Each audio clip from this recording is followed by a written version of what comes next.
My name is Jens Schmidt. I'm a neurologist. Can you turn the volume up a little bit? Yeah. Thank you. Dr. Schmidt, please. Okay. Can you hear me all right now? Yes. Okay. So good morning, everybody. My name is Jens Schmidt, a neurologist from Göttingen in Germany. It's really a pleasure to be here. I'm really excited, and I thank the organizers for giving me the opportunity to show a few data on the research in IBM and recent developments. If anything is unclear, please don't be shy, interrupt me at any time. There should be plenty of time at the end of the talk for questions, but still, if you have anything urgent in between, just stop me and I'll try to answer all of the questions. Is this loud enough? Otherwise, I don't know if I can move the microphone a little bit closer. So is this okay? Sure. All right. So let's get started. All of you know this. This is a patient with inclusion body myositis, and this is nestled around other neurologic diseases. And I propose that there is one common theme that connects all of these conditions. Would anybody have a guess what that is? Protein fold. Yes, very good. Protein fold and protein unfolding. That is true for most of these conditions, but not multiple sclerosis and not the stroke. Any other guess? Plaque deposits? What deposits? Plaque. Plaque deposits. Yes, plaque deposits are present in, well, sort of plaques in IBM. They are certainly present in Alzheimer's and similar in Parkinson's. So the commonality of all of these diseases is that we have a complex mixture of inflammatory and degenerative mechanisms. So on the one side in MS, this is an inflammatory disease, but still we have degenerative mechanisms. Alzheimer's, Parkinson's, these are neurodegenerative diseases.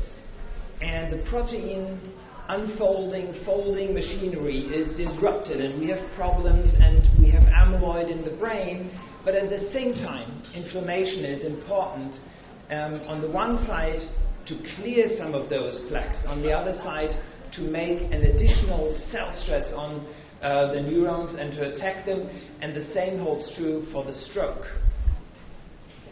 And of course, in inclusion body myositis, all of you are aware, we have proteins that lump together and form the vacuoles and the inclusions. That's what gives the name of the disease. And all of these proteins, they lump together inside the muscle fibers, as you can see down here, and I'm sure most of you are already aware of. And then in the same muscle, this is a cross-section of a patient with inclusion body myositis. In the same muscle, we have inflammatory cells that attack the skeletal muscle fibers. And now I would like to discuss with you in the next maybe 30-45 minutes what we know of this complex mixture of inflammation on the one side with the inflammatory cells and the degeneration with the protein accumulations on the other side. There has been a review of many very knowledgeable people on this. Olivier Benveniste, for example, many of you know that name, from Paris. He's also on the Myositis Advisory Board, Werner Stenzel, and then many others from Europe. And they made the title Amyloid Deposits and Inflammatory Infiltrates in Sporadic Inclusion Body Myositis. The inflammatory egg comes before the degenerative chicken. So this is, of course, quite or maybe not quite, but it is still provocative, because we do not have a true answer to this.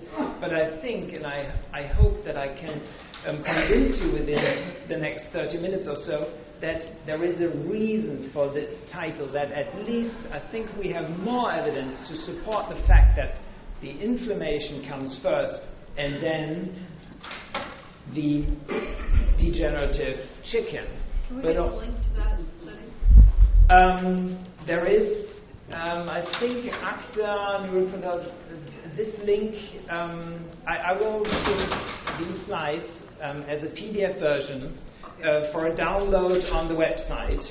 And this is copyright protected, of course. These are international publications, and depending on the journal where such studies. Some of them, like some ACTA, the ACTA neuropathology, depending on the year, sometimes they become available open access. So the ACTA neuropathological communications, they're always open access. Okay, so we have the inflammatory chicken, the degenerative egg, and we have a complex network of mechanisms connecting these two. So we will start with the chicken, with the inflammation. And before we go into details, I would like you to know of my coding of the slides to make it a little bit easier to digest, hopefully. In most of the slides, you will see a small cartoon telling you where does the information come from, either from a blood sample study, or from muscle biopsy samples, or from a clinical study, or from cell cultures, or it's a mouse study. So now, regarding the specificity of the inflammation, I just picked out one paper. But there have been numerous papers, publications internationally that have shown basically the same thing. This is a fingerprint analysis of T cells. So T cells all of us need in order to get rid of cells that are infected by viruses. And then the T cells come and attack that cell and get rid of it to clear the infection. Now, this is a very difficult method that can pinpoint an individual T cell. And with this method, it is called spectrotyping. And with this spectrotyping analysis, several investigators throughout the world have clearly shown that in the skeletal muscle and in the blood of patients with inclusion body myositis, we have a specific response of T cells, and that they clonally expand, that they grow, and that they're activated in the skeletal muscle, which means that these T cells, these inflammatory cells, they don't just happen to be in the muscle just by chance. They have been recruited into the muscle because there is a specific signal that calls them into the muscle, and they are in the muscle, they are activated to grow in the muscle, and you can follow up these T cells over years, and they can go away by treatment. So this cartoon here shows that there are certain molecules on the surface of these cells. It's called ICOS, you don't have to remember. But for those of you who are interested, for example, this is inducible co-stimulatory signal, and this is an activation signal. And it's so unique because it makes contact to the muscle fiber.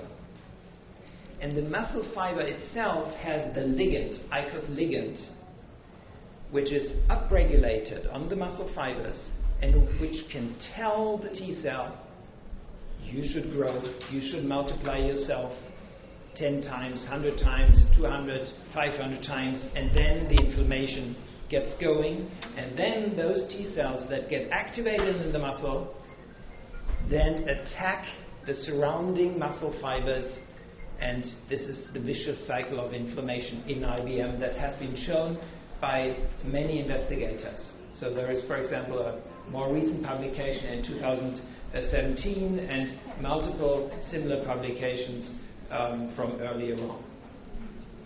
So this is the T cell side. And very similar, such a fingerprint analysis has been shown for B cells. B cells are also immune cells that are required to produce certain proteins that we need to get rid of bacteria and other stuff in our body that we don't want. And those proteins that are produced by B cells are called antibodies. Antibodies can be used for treatments like drugs, for example, in rheumatoid arthritis and in other diseases, and they're very helpful. There are new biologicals, and there have been many trials for various inflammatory conditions, but such antibodies are also produced in immune conditions and also in IBM. Many of you know that there is an antibody, CN1A antibody. This is an antibody that circulates in about a third of all IBM patients across all countries.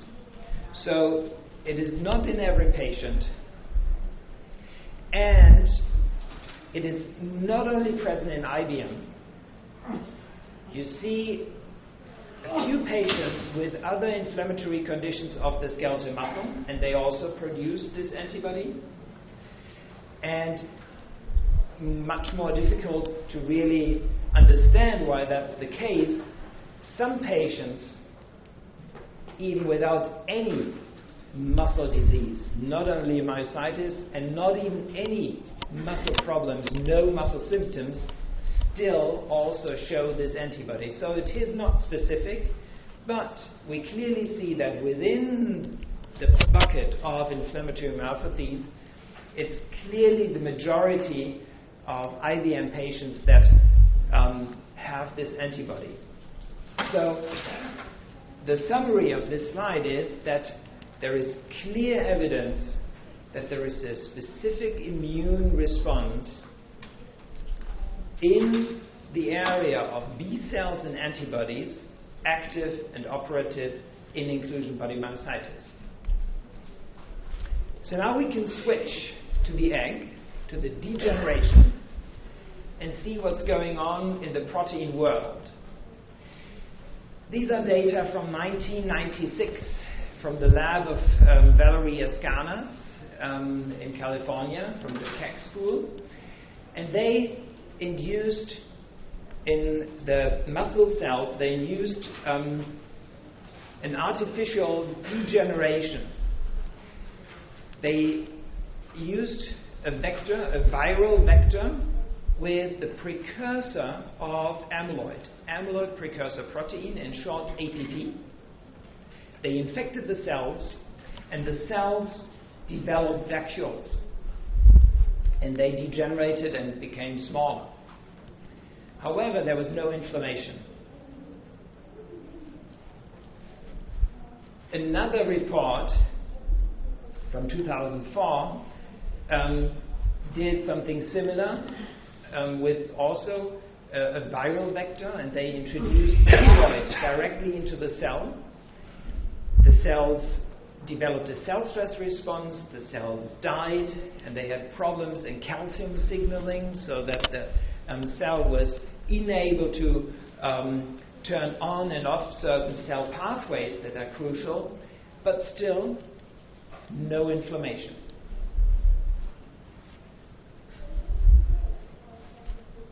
Going a model further up, there is a mouse model that was generated 2006 by the group around Frank LaFerla from UC Irvine in California, and the first author is Dr. Kitazawa.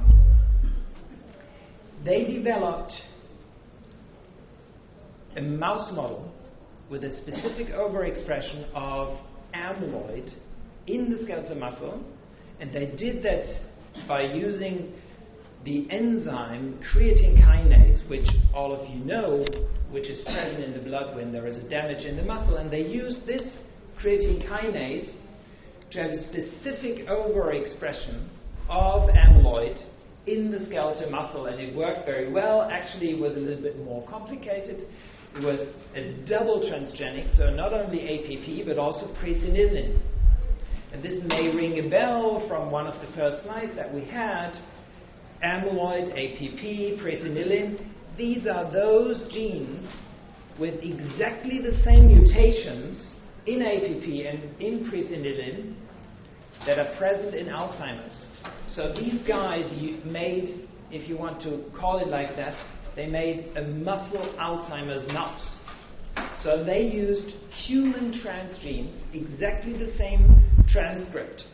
For example, for APP, called the Swedish mutation, as you would normally have in mouse models for Alzheimer's. But here, these transcripts, they were not present in the brain, they were only present in the muscle. Now what happened? These mice developed a myopathy. The skeletal muscle was impaired, and we could clearly see that the damage in the skeletal muscle, but you can guess, no inflammation. Very recent, from last month, a similar publication with another molecule, TDP-43. This is another protein which is present in many neurodegenerative disorders in the brain and which has been found to be present in the skeletal muscle as well. And this is a group, first author Tavara, and it was published in Experimental Neurology just last month. First, they started off in cell culture and upregulated this protein in the cells, and the cells didn't like it and they died. And then they made a transgenic mouse with an overexpression of TDP-43 in the skeletal muscle, and there was a damage. The mice developed signs of myopathy compared to the normal transgenic, and there was a cell stress response with certain molecules of the endoplasmic reticulum cell stress.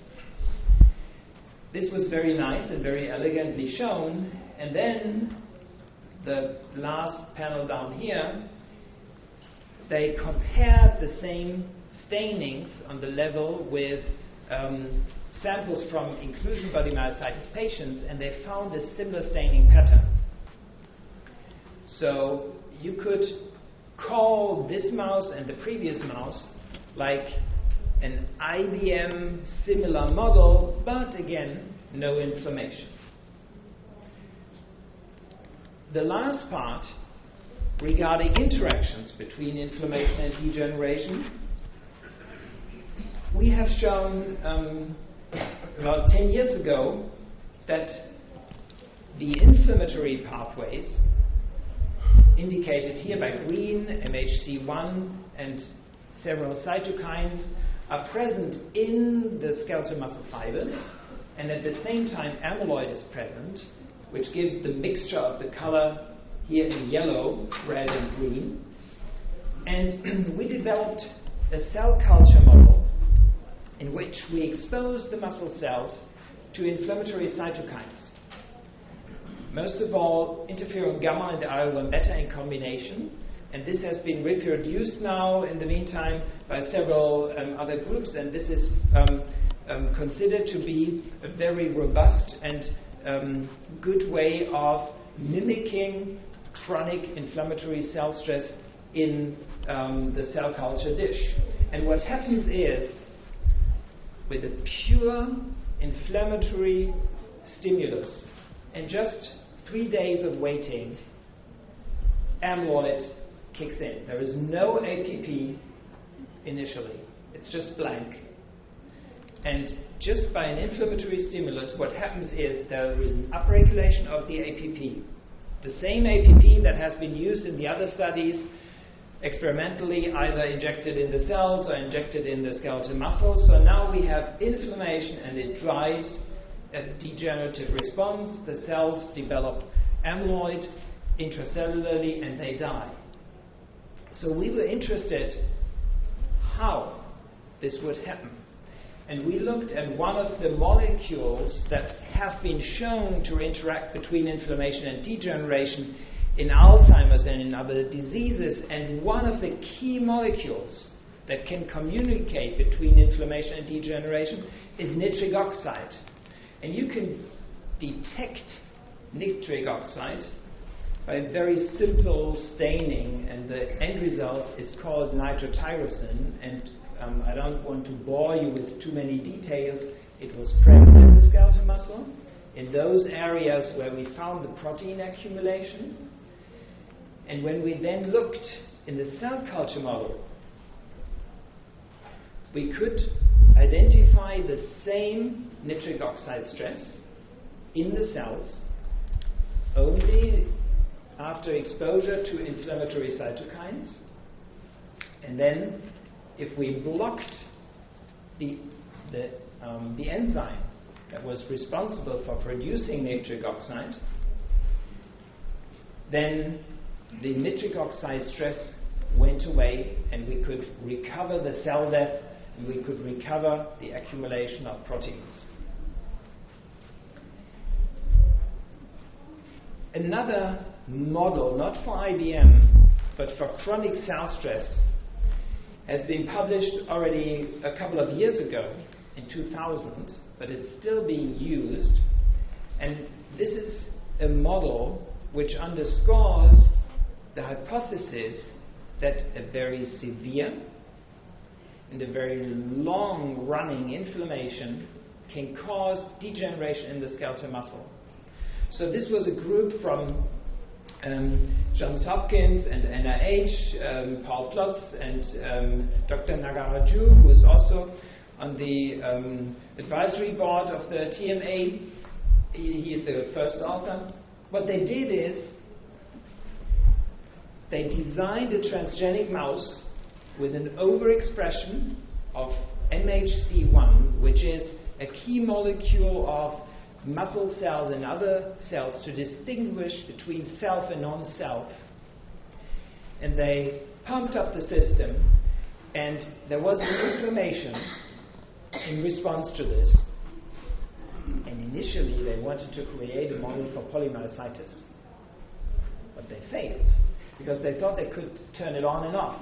They had it was called a tetracycline model, where the mice are fed with or without tetracycline, which is an antibiotics to kill pathogens.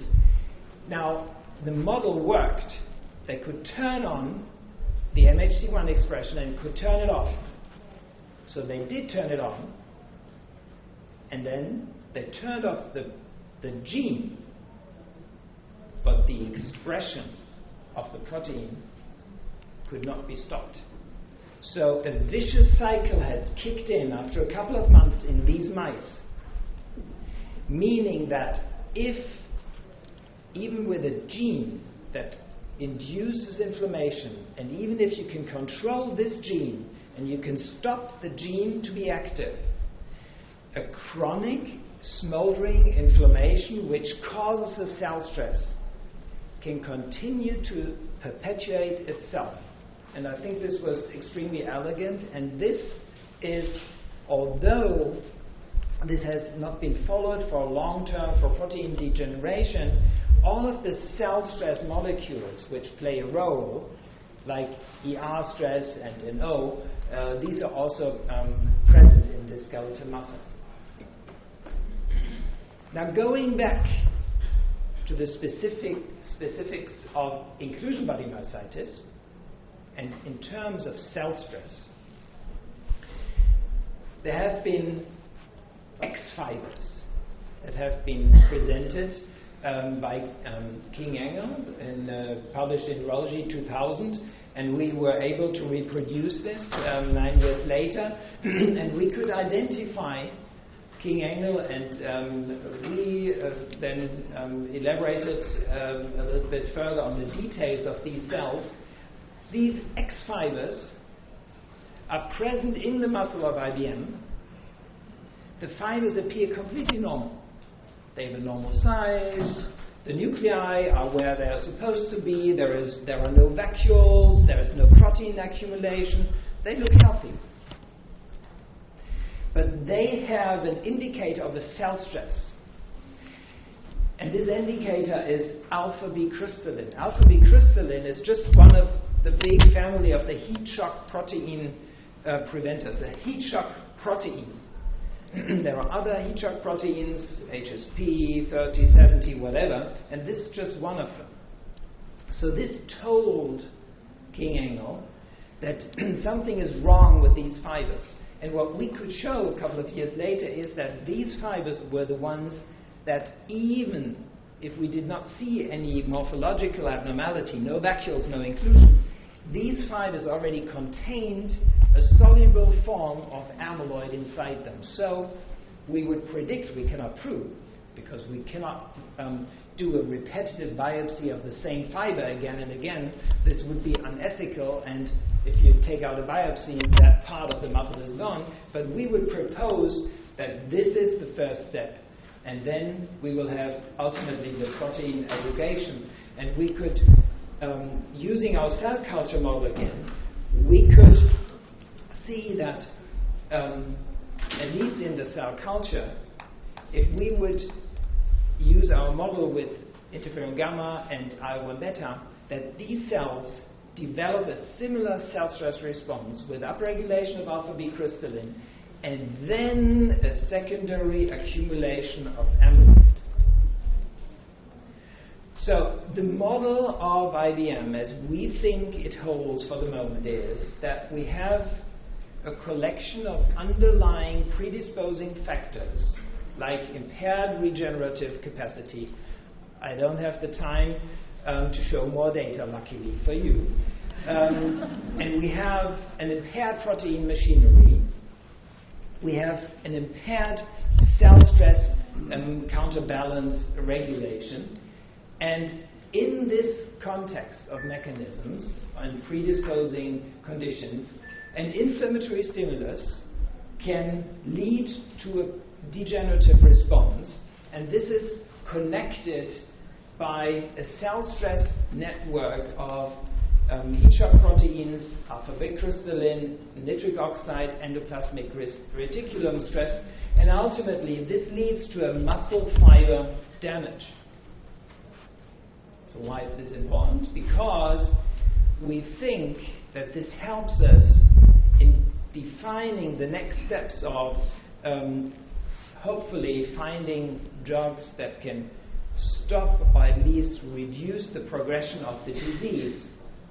So in terms of blocking the inflammation, attractive targets would be, for example, natalizumab, rapamycin, or to block cytokines, and I will come back to that in a minute. In the field of cell stress, what we can do, and this is ongoing, and I'm sure that all of you are aware of that, that arimoclomol is such a drug that can restore at least part of this heat shock protein response. And on the other side, we may in the future be able to improve the clearance of amyloid. For example, rapamycin, lithium, pioglitazone may be active. And possibly maybe for the future, for the very far future, I think in myositis we have to say, we might be able to do a gene correction treatment. All of you are aware of the bimagrumab trial, and I will just mention it later on with one sentence.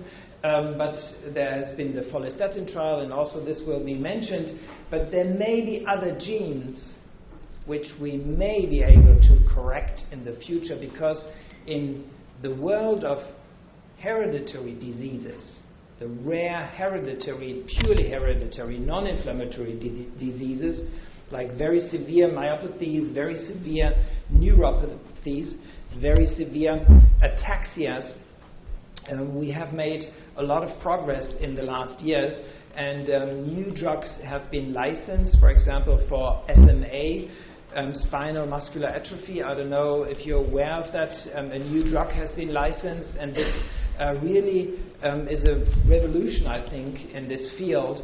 And this is also a neuromuscular condition, spinal muscular atrophy. So I think it is possible for the far future, but for the moment, probably gene therapy, but I think for the moment we have to concentrate on the cell stress and inflammation and degeneration, and then maybe dream of the gene correction for the future. Okay, so this is the list of the clinical trials that have been done in IBM, and all of you are aware of the results of those studies, except for some positive and proven positive results of IVIG on the swallowing function. Apart from that, all of these trials have been more or less either underpowered or negative. So recent clinical trials, as I already said, and I will show one more slide later on the mechanism of arimoclomol. Arimoclomol, a phase 2 study, was completed with 24 patients, and now a big trial, phase 2, phase 3, double-blind, is currently ongoing, and 150 patients will be included if everything goes well. But we will need to wait for about 2 more years until we know what's going on, at least probably. Rapamycin, one study has just finished, and I will show you the data in a minute. Natalizumab, that's a blocker that prevents T cells from going into the brain, and this drug is licensed for multiple sclerosis. There has been a phase 1 study, and I haven't seen the data yet. It's a very, very small, just proof of concept study. Then pioglitazone is currently going on. It's a phase 1 study. It's unblinded. It's currently active, I believe, at Johns Hopkins. This is a drug that is used in the diabetes field, and we know that it can help growth of muscles, and we know that, and again, lucky for you, that the PPAR gamma field is also active in the context of amyloid and cell stress. So there are 2 reasons to believe that this may be an interesting target. But of course, these phase 1 studies, they will just tell us that it may be safe in the end. It won't tell us anything about efficacy. And then all of you know, I'm pretty sure, that the bimagrumab trial has failed, unfortunately. This was geared towards the myostatin pathway. There was a big international trial, and maybe some of you in the audience participated in that study, and unfortunately it was negative. There was a small phase 1 trial with follistatin. This is probably brother and sister. Bimagrumab was the antibody, and follistatin is the adenoviral compound, but the end result would have been the same, to block the myostatin pathway. And just one sentence, myostatin is the molecule that tells the muscle to stop growing. And if you block that pathway, the muscle will start to grow and to grow. Well, it didn't work. So now here we are in the world of arimoclomol. Arimoclomol, as we just said, is an ongoing big clinical trial in the US, and I believe one center in Europe, in London, and I'm not sure, I think one more center in Canada, but I'm not 100% sure. Maybe some of you know more about that. And it goes back to ALS. This drug was first shown in 2004 to be operational in a model for ALS, and it was active by helping the endogenous heat shock proteins to stabilize them and to protect the endogenous proteins from degradation. There have been clinical trials, and this is really interesting, I think, now, because there have been trials in the ALS field, clinical trials, and they have been stopped. Nothing really seriously happened, but people, the FDA was afraid of some potential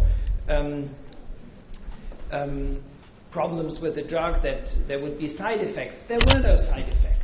So then there was silence with this drug over a decade.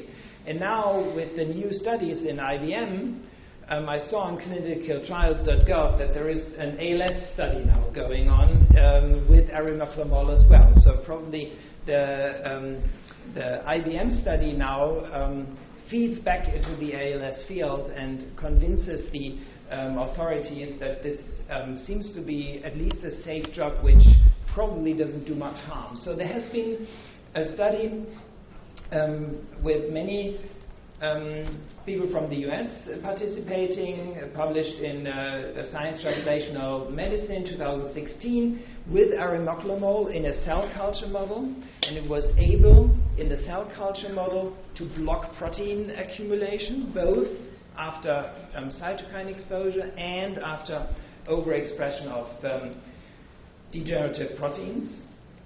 And it was able to use that drug, arimoclomol, in a VCP model, valucin-containing protein. This is another model to mimic degenerative pathways of inclusion-body myositis, but it's a very specific part of IBM. This is not a true IBM. There is no inflammation in the mouse, and also the human situation is completely different, so it only mimics some degenerative factors, but still the drug was positive. And then there was a double-blind clinical study connected in the same publication, so there were cells, mice and human in the same study, and this was double-blind with two groups of 12 people, and this was positive, and these data were sufficient to convince the payers, the funding agencies, and the FDA that a big trial can now go on. Now, these data are very new. They were published, they had not been published in a paper. This study with rapamycin in inclusion-body myositis has been performed in the group of Olivier Benveniste in Paris. And this was also a double-blind, placebo-controlled trial. And it has been presented at the American College of Rheumatology last year. And what happened is that the 6-minute walk test was improved in patients with IBM compared to placebo. In the placebo group, there was a decline. This is the green line. And the IBM patients remained stable. So this looks promising.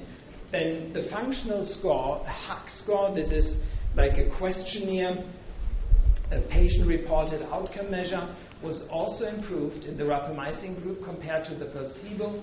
And the MRI muscle was also improved. There was a replacement score, how much muscle was damaged, and this was also improved. So we think that these data are very promising, and I think we need a bigger trial, which is difficult because the company that produces the rapamycin is reluctant to fund a bigger trial. So I think this is very important to convince the public that we really need to mount a large phase 3 trial.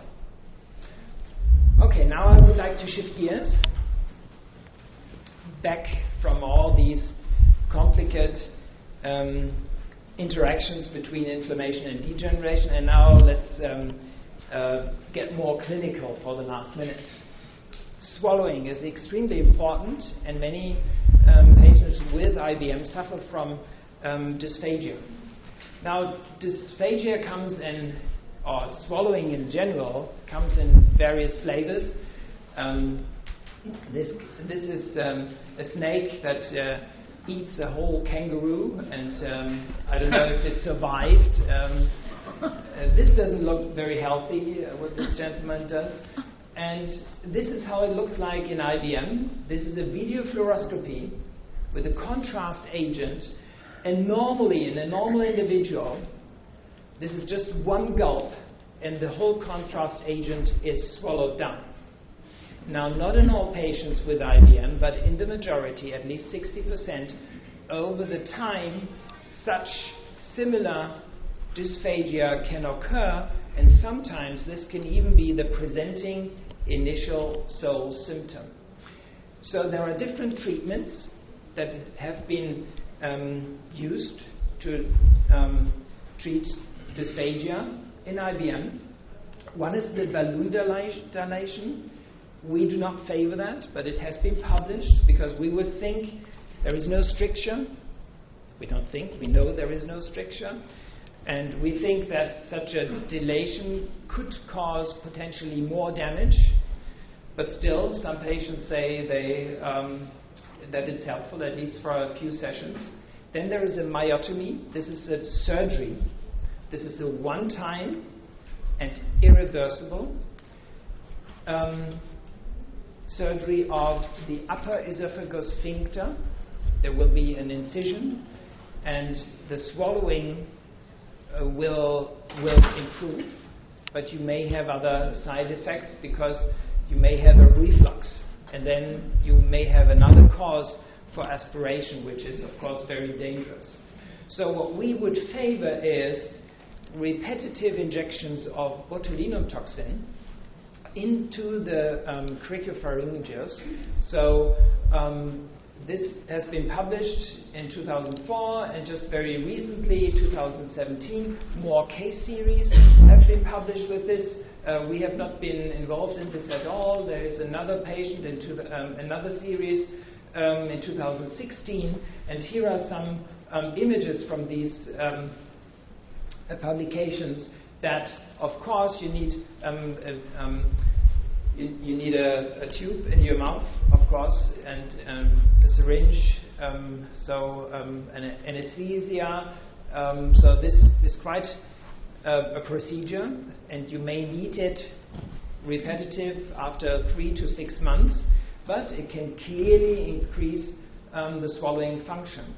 And now I would need your hand, but you're writing, so I'm fine. I can do it myself. So we think that it would be good to have a technique of, and maybe you can click on the next movie afterwards. So this is a real-time MRI of swallowing. So, and maybe you can click on it again because I was blocking the image. Just tap on the, great. So this is pineapple juice. This is the patient with IBM without dysphagia lying flat in an MRI scanner. And this is pineapple juice injected. This is our lead author on this study, Dr. Carstens. And he has a syringe in his hand. And the contrast agent is pure natural pineapple juice because it contains natural manganese. And this is sufficient to work as a contrast agent. And if you would be so kind, please, to click on this one, you would have to, yeah, great, move the hand.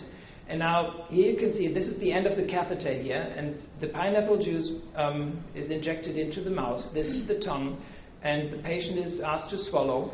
And now here you can see the whitish stuff, and the patient swallows and swallows, and very similar to what we saw in the video fluoroscopy, the patient has to swallow again and again until the pineapple juice is cleared. Now, we think that it's interesting to use the MRI because you can use it repetitively. You may be able to use it in clinical trials because you don't need x-rays, and you can see all of the soft tissues. So this is the video fluoroscopy, the radiography.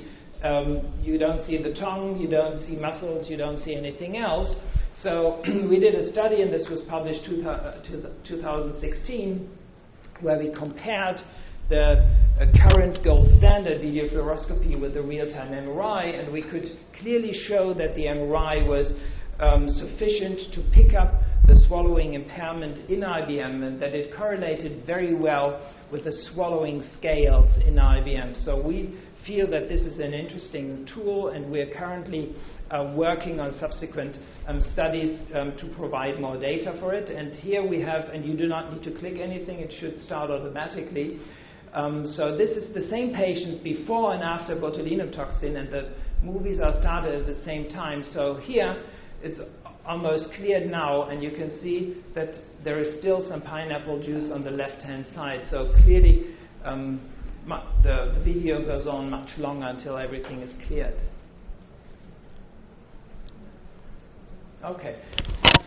Just briefly, this is a patient registry that we have in Germany, and I think something similar would be good to have internationally. A registry where all of IBM patients can click on and register themselves. So far this is only in German, but I think we should try to find a way to make it open internationally. And I would just like to point out that we have a myositis group in Germany, so whoever is maybe interested for whatever reason, maybe you travel abroad and you want to make contact. The head is Silke Schmidt, and there is a website. If you Google for myositis, you will find the Myositisnet. So these are researchers, rheumatologists, dermatologists, and neurologists. And this is easy to find, myositis net.de. So this is here in Göttingen where I'm based. And the patients, they have one part of the page. It's all in German, but whoever is interested. So this is my group in Göttingen. And we have an English-based website. If you're interested, there is not much for patients, I'm afraid, but still, if you are just interested in current research and who is in the group, you're free, you can visit the website. So thank you very much for your attention.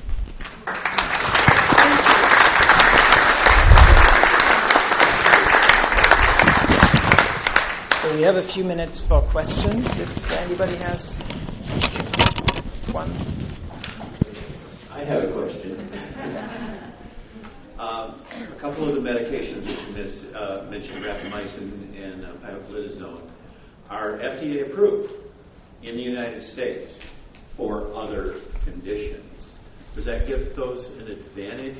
What would you recommend that patients who aren't in a study seek a neurologist or someone who would prescribe those as a study of one off-label sort of?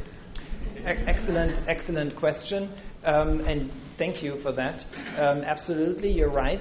These drugs are licensed for other indications, and you have to negotiate with your local physician, with your neurologist, rheumatologist, whoever is taking the lead for you individually, and negotiate if they think it would be appropriate in terms of potential side effects and a possible beneficial effect. So for the pioglitazone, I think it's much too early. There's just a phase 1 study going on. So at the moment, I think we should really wait for the results of this to see if it's safe. So I think for the moment, I would not advocate that. In terms of rapamycin, we have several years of experience. For example, in transplantation surgery, it's very common, and it's not just a little vitamin droplet. It has clearly side effects, and you have to be aware of that. And the physician who treats you with this drug should have experience with such drugs. So it's not just the GP who can just prescribe it. But I have spoken to 2 of my patients who are not responsive to other drugs, and they are currently thinking, and we're negotiating with the payers if we can give it to them. Yes? Yeah, that's another thing. I'm a pharmacist, so it has a really horrible side effect profile. There's no question about it. Although if it's your last choice, or if you've had an organ transplant and that's what's keeping it from rejection, you you withstand the side effects. It's also without insurance, and there's highly unlikely, in my estimation, that an insurance company would pay for it as an off-label use, but it's very expensive. The Pliozone is relatively inexpensive. The matter of expensive is a difficult topic, and I think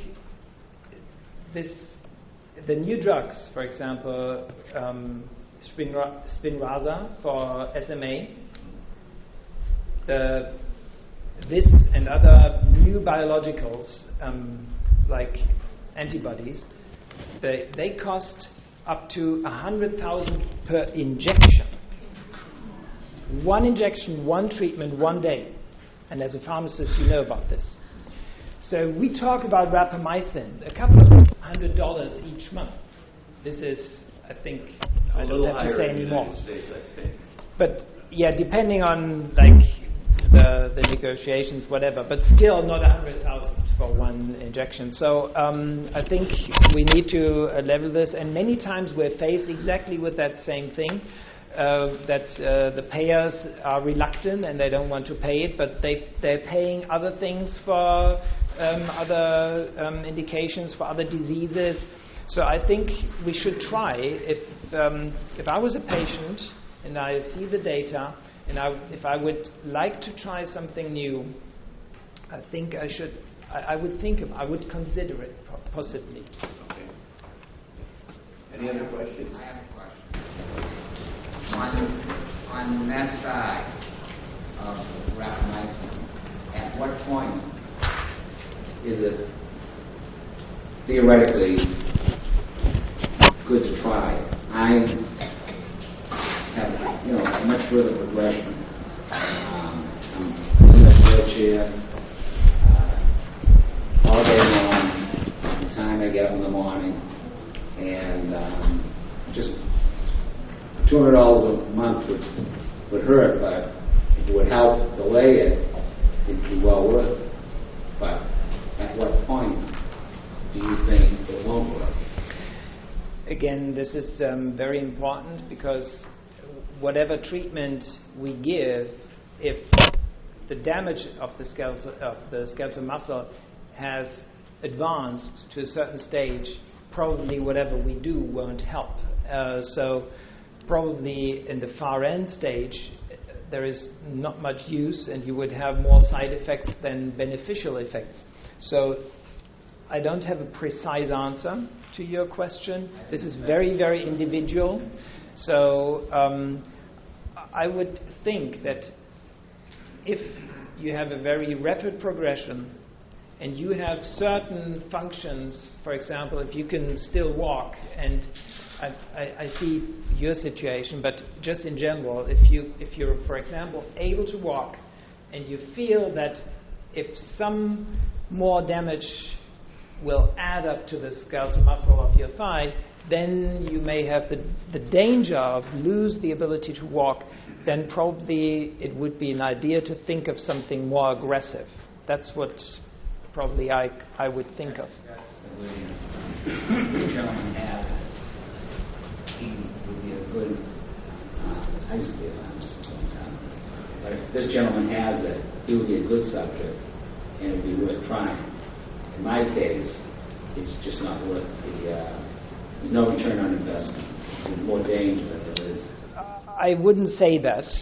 I think this is a very individual situation. But on the other side, if all of us really work together and we can mount a large phase 3 trial, then maybe it would be good not to take the drug right now, but rather to wait for that trial, because otherwise we would lose you as a potential subject for a much-needed clinical trial. But you're welcome. There was one in here. Okay, we got a couple of questions.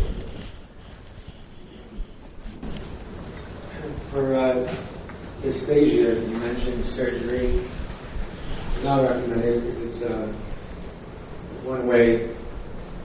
There's no turning back from it. But And I can understand that, but are there any side effects with multiple injections of the, I'm going to watch the pronunciation, botulinum.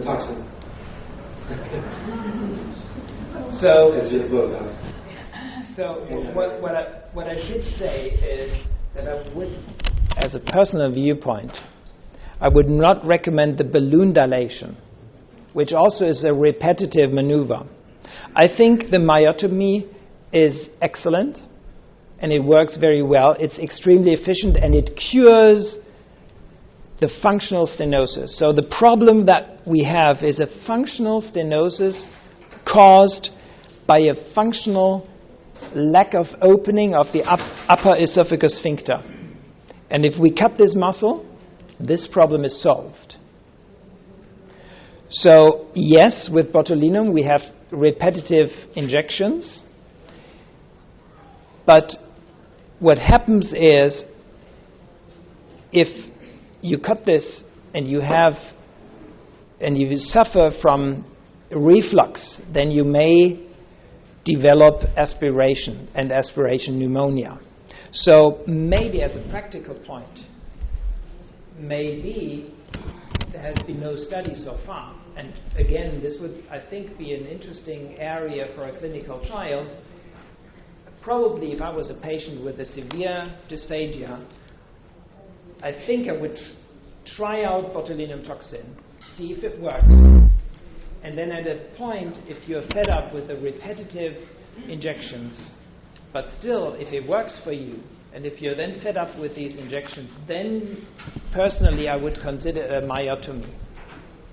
But you would need to find the appropriate physicians for both of these maneuvers. So in the UK and in the Netherlands, this is a straightforward procedure. Particularly in the Netherlands, they have extremely good experience with IBM patients and other neuromuscular patients in such conditions, and it works extremely well for them.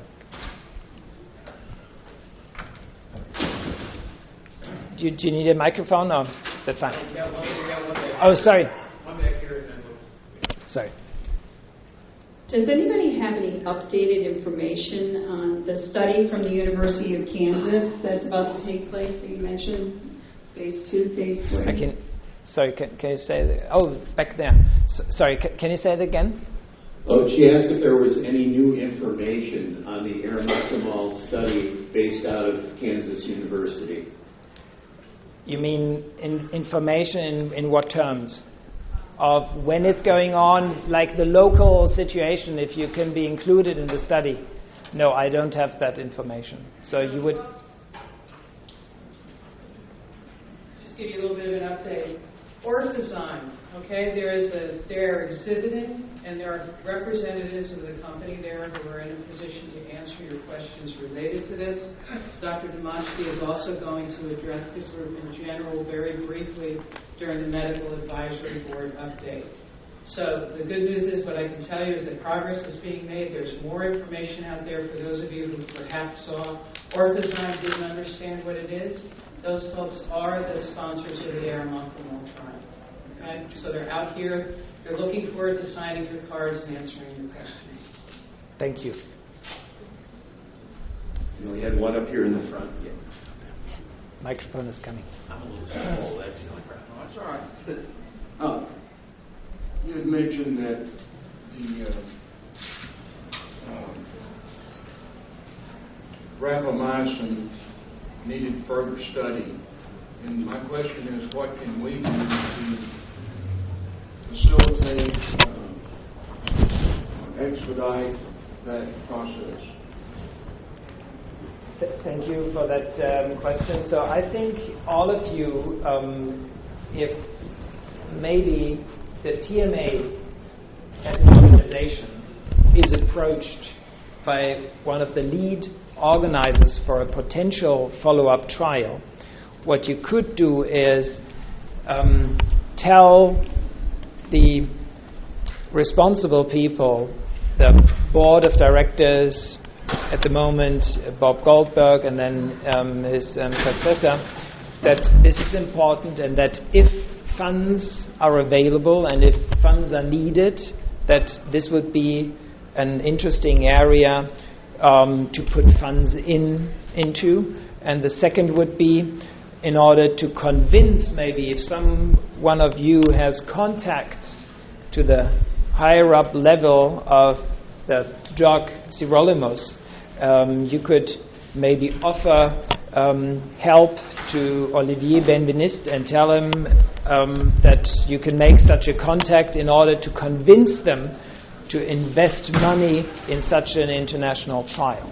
This is, I think, something that you could do. And on a personal level, if you want to help, of course, you can contact Olivier directly. He will be around, and you can get in touch with him and ask him if there's anything else you can do. We need to wrap up, I believe. Dr. Schmidt, very, very informative. Thank you.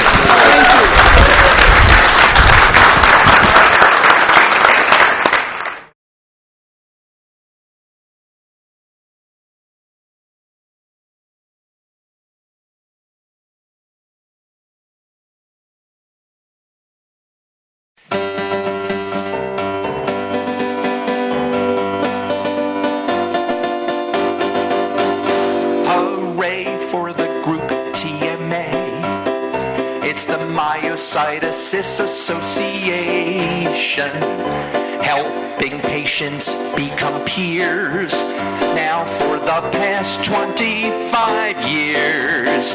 So if you have been diagnosed, here's an organization to unite us. 8,000 members they can boast. For that real strange word that no one's heard, it's myositis. There's an annual patient conference which is just second to none, where you'll learn a lot and network, and you'll also have some fun. And their website is updated with a lot of current news, with lots of info and resources, and much more that you can use, like info TMA compiles, and like lists of clinical trials, and lists of research too. You can review, cause it's all there for you. So hooray for the group TMA. It's the Myositis Association, helping patients become peers now for the past 25 years. So if you have been diagnosed, here's an organization to unite us. A quarter century they can boast. They've been the group that's got the scoop on myositis.